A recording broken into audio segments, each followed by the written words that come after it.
Hello and welcome to the Kayden Show, today's best country mix. And joining us right here today is Chris Bannister. Chris, how you doing today?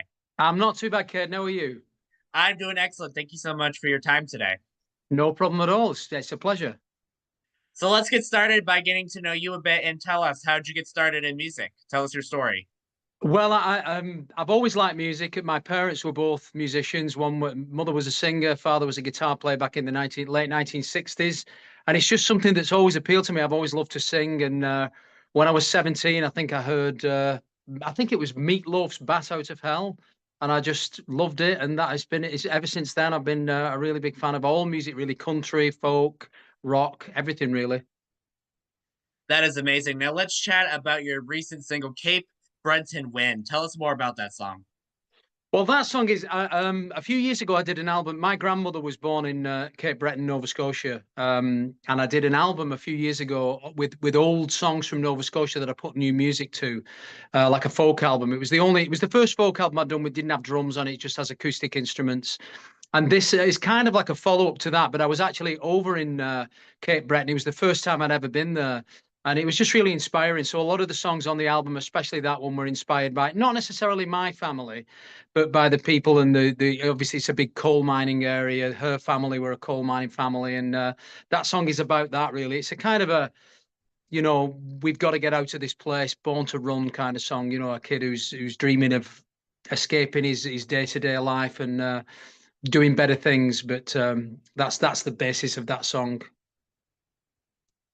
So if you had the opportunity to collaborate with any artist, whether they're with us today or not, who would you choose and why would you choose them? It would be Bruce Springsteen without a shadow of a doubt. He's always been a huge influence on me, and not necessarily the music. I mean, it was my music's not really like his, but I just love his music, and I've always loved his attitude and the his attitude to live performance, and I just think he's an incredible songwriter and an amazing musician. So it would definitely be Bruce Springsteen. That's awesome. Now, where do you see your music in like the next 5 years? We're in a brand new year. Tell us, where do you see yourself in the next coming years?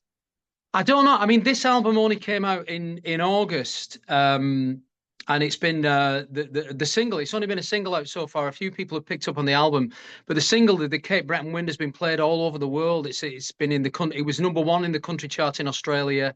And I just want to really get out and promote that. I haven't done any shows in support of it yet. So in 2025, I'm hoping to go around and just maybe even acoustic shows, just do those songs. I'm really proud of it. I think it holds together as a unit, the album, and I just want to get out there and tell those stories. Really, I think that's what I've got in my sights for the next year, certainly. If you had the opportunity to go anywhere in the world and do a show, where would you go and why would you go there? Wow, that's a tough one.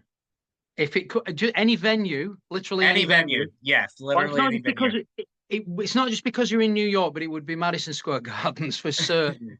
Because all the great concerts, either that or the Budokan in Japan. Because when I was growing up, it was, that was where Jethro Tull played and where all the great artists played. And I just think and Billy Joel, of course, has got such a big connection there. I'm a big Billy Joel fan. So it would be probably Madison Square Gardens. Yeah.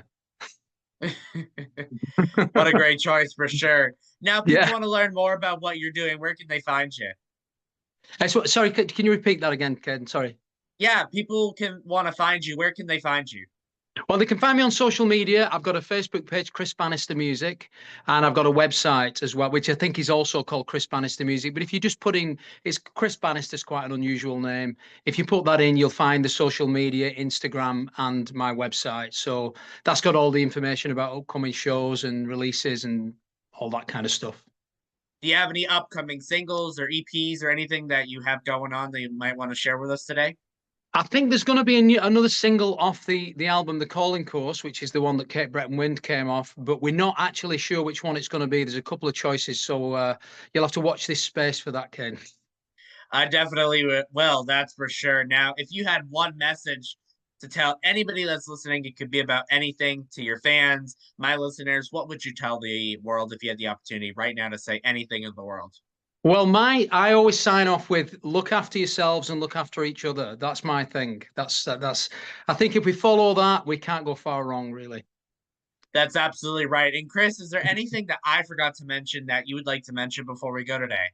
No, I think we covered everything there. I think I've really enjoyed it. Thank you very much.